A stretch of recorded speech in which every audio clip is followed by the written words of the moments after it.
Can't pay? Then get out. Please, I just need a little more time. Time's up. No credit for beggars. In a small dusty town, a poor woman walked into a shop, hoping to buy a little food, but instead of kindness, the shopkeeper laughed at her poverty in front of everyone. What he did not realize was that a silent cowboy was standing behind him watching everything, and what that cowboy did next would change this town forever. In the dusty town of Red Hollow, the wind moved slowly across the empty road, carrying the smell of dry earth and old wood and tired lives. The town was small and harsh, and people survived more by stubbornness than by kindness. At the edge of the market street stood a narrow shop, owned by a man named Bartholomew Crane. He was known for counting every coin twice and for measuring every person by the weight of their purse. His shop was filled with sacks of grain, jars of sugar, cloth, lanterns, and tools, yet the room always felt colder than the desert night, because Crane had little warmth in his heart. One quiet afternoon, a young woman named Leora Vale walked slowly toward the shop. Her dress was worn and faded by sun and time, and her shoes had thin soles that carried the memory of many miles. Leora had once lived on a ranch far beyond the hills, but drought and loss had taken nearly everything from her, leaving only courage and quiet dignity in her eyes. She pushed open the creaking door and stepped inside the shop. The wooden floor groaned under her light steps.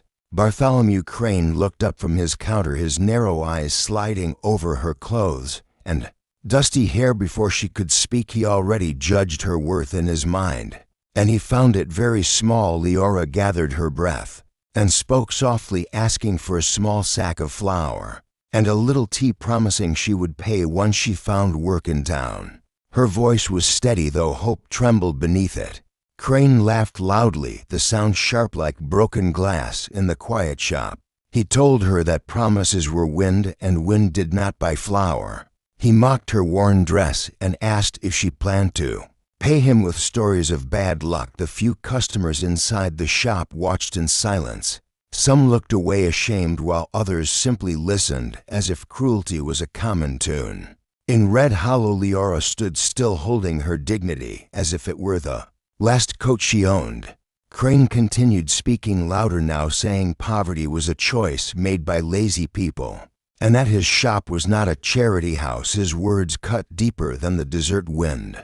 Yet Leora did not answer. She simply lowered her eyes and thanked him for his time, then turned to leave. Outside, the sun hung low and golden above the dry hills. Leora stepped onto the dusty road, carrying nothing but the quiet ache in her chest. She walked slowly past the water trough and the old hitching posts, unaware that someone had witnessed everything from the shadow beneath a wooden awning. Sat a lone rider known around the frontier as Rowan Hale. Few people in Red Hollow knew his story. They only saw the tall cowboy with calm gray eyes and a long coat faded by years of travel. Rowan had come to town the night before, riding a tired chestnut horse named Ember. He had planned to stay only long enough to rest before continuing toward the mountains. Yet as he sat there leaning back in a creaking chair, he had watched the scene in the shop through the dusty window. Every word from Bartholomew Crane had reached him. Rowan was a quiet man, but his silence was never empty. Behind his steady gaze lived memories of long roads, broken families, and people who survived only because someone chose kindness at the right moment. As Leora passed the awning, Rowan noticed the determined way she kept her head high. Despite humiliation, she did not cry, and she did not curse the shopkeeper. She simply walked forward as if every step was a promise to herself. Rowan slowly stood up, his boots touching the ground with calm purpose. He watched her disappear toward the far end of the street, where cheap boarding houses leaned against each other like tired travelers. Then Rowan turned his eyes toward the shop door again.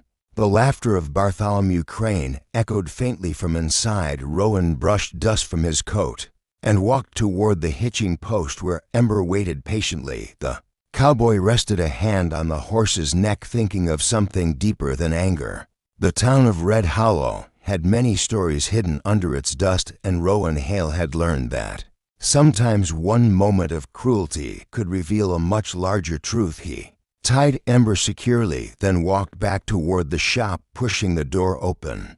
With slow, deliberate strength inside the shop, Bartholomew Crane was still boasting to his customers about how he refused to be fooled by beggars. When Rowan entered, the room grew quiet. The cowboy was not loud or threatening, but there was something about the calm steadiness in his eyes that made people listen. Rowan walked to the counter and placed a few silver coins upon the wood. The sound of metal touching wood echoed through the room. He asked for a sack of flour, a packet of tea, and a loaf of bread. Crane looked suspicious, but greed quickly softened his expression. He gathered the items and pushed them across the counter. Rowan did not pick them up immediately. Instead, he looked around the shop, noticing the faces of the silent customers. Then he spoke in a calm voice. He said that a town reveals its true character not through wealth, but through how it treats those who have lost everything. Crane laughed, again asking if the cowboy planned to give a speech. Rowan simply picked up the supplies and answered that kindness was never a speech, it was an action. Without another word, Rowan left the shop, carrying the small bundle of food. Outside, the evening wind had grown cooler. Rowan untied Ember and mounted the horse, then rode slowly toward the boarding houses where Leora had gone. The dusty street glowed orange under the setting sun, and the town felt strangely quiet, as if waiting for something unseen. Rowan reached the narrow building where travelers rented small rooms and dismounted. He knocked gently on the door where Leora had entered earlier. When she opened it, surprise filled her eyes as she saw the tall cowboy standing with a bundle of food. Rowan held it out to her without pride or pity, simply offering it as one human being to another. Leora hesitated, then accepted it, whispering thanks. Rowan nodded once and turned away as if the act required no explanation. Yet in that quiet moment, something powerful had begun in Red Hollow, though none of them fully understood it yet. Morning light arrived slowly across Red Hollow, painting the wooden buildings with pale gold. Leora Vale woke in her small room, holding the sack of flour and tea that Rowan Hale had given her. The kindness of a stranger had warmed her heart through the long night. She had spent many months walking from place to place, seeking work and hope, yet rarely had anyone offered help without asking something in return. She stepped outside and breathed the cool morning air. Determination filled her thoughts. She would find work today, no matter how small. Meanwhile, Rowan Hale stood near the stable, brushing Ember and preparing for the road. He had planned to leave before sunrise, but something kept him in town. Perhaps it was the memory of Crane laughter, or perhaps it was the quiet strength he had seen in Leora's eyes. Rowan had traveled enough to know that courage deserved a chance. As the town slowly woke, people gathered again along the market street. Bartholomew Crane opened his shop with the same proud expression, believing the events of yesterday had already faded like dust in the wind. Yet whispers moved through the town. Some had heard Rowan words inside the shop, and others had seen the cowboy ride to the boarding house, carrying food for the humiliated girl. Stories grow quickly in small towns, and the people of Red Hollow were beginning to question their own silence. By midday, Leora found temporary work helping an old baker named Tomas Alder, who owned a small oven behind the saloon.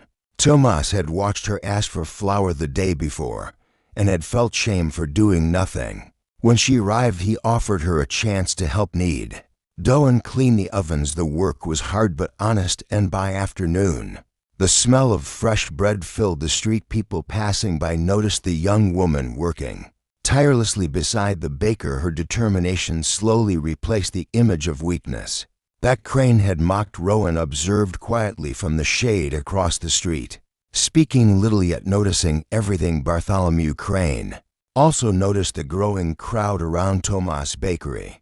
Jealousy stirred in his chest because customers who once visited his shop now stopped for warm bread and friendly conversation. Crane believed respect came only through wealth, Yet the town was beginning to see another kind of value as the day passed. Rowan walked once more into Crane's shop this time. The room was nearly empty. Rowan placed a single coin on the counter and calmly told Crane that wealth without kindness was the poorest trade a man could make. Crane scoffed, but there was less confidence in his voice now because outside the window he could see townspeople laughing together near the bakery where Leora worked. Evening arrived again over Red Hollow. The sky burned with deep orange and purple, as if the desert itself wished to witness the change unfolding in the small town. Leora finished her work covered in flour, yet smiling with pride. Tomas paid her fairly and offered her a permanent place at the bakery because her courage had drawn customers and warmth to his door. When Rowan prepared to leave town, he rode slowly past the bakery. Leora stepped outside holding a small loaf wrapped in cloth. She handed it to him, thanking him not only for the food but for reminding the town that dignity matters. Rowan tipped his hat gently, saying that the strength had always been hers, not his. The people of Red Hollow watched the quiet exchange, understanding the lesson more clearly now. Bartholomew Crane stood in the doorway of his shop, realizing that wealth had not earned him respect, while a simple act of kindness from a silent cowboy had changed the spirit of the whole street. Rowan Hale then turned Ember toward the open desert road, riding into the fading light, leaving behind a town that would remember the day pride was challenged by compassion, and the day a lonely cowboy showed that the greatest power in the frontier was not money or reputation, but the courage to stand quietly beside someone who had been treated as nothing.